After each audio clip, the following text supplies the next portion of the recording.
রাশিয়ার একটি দ্বীপ অঞ্চলের আকাশে একসঙ্গে দুটি সূর্য দেখা গেছে। এর মধ্যে এ নিয়ে ব্যাপক চাঞ্চল্যের সৃষ্টি হয়েছে।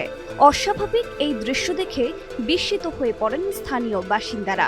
অনেকেই মুহূর্তটি ক্যামেরায় ধারণ করে সামাজিক যোগাযোগ মাধ্যমে ছড়িয়ে দেন, যা দ্রুত ভাইরাল হয়ে যায়। তবে এই রহস্যেরও রয়েছে বৈজ্ঞানিক ব্যাখ্যা। আন্তর্জাতিক সংবাদ মাধ্যমগুলোর তথ্য মতে এই ঘটনা কোনো অতিপ্রাকৃত বিষয় নয়। এটি একটি বিরল প্রাকৃতিক আলোক প্রভাব, যার নাম সানডগ।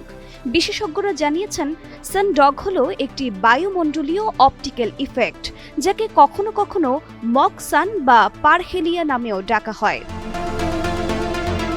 এই আলোক প্রভাবে সাধারণত সূর্যের বাম বা ডান পাশে, কখনো আবার উভয় পাশেই উজ্জ্বল আলোর প্যাচ দেখা যায়।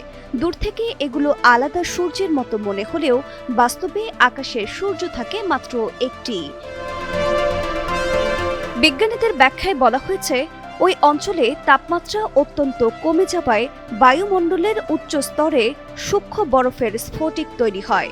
এসব বরফের স্ফটিক সূর্যের আলোকে প্রতিফলিত ও প্রতিসরিত করে একাধিক সূর্যের মতো বিভ্রম সৃষ্টি করে। পারহেলিয়া শব্দটি গ্রিক ভাষা থেকে এসেছে, যার অর্থ সূর্যের সঙ্গে। এই নামটি ঘটনাটির বৈজ্ঞানিক ব্যাখ্যার সঙ্গে পুরোপুরি সামঞ্জস্যপূর্ণ বলে জানিয়েছেন বিশেষজ্ঞরা। রাশিয়ার জাতীয় আবহাওয়া পরিষেবা জানিয়েছে, সানডগ আলোক প্রভাবের একটি বৃহত্তর পরিবারের অংশ।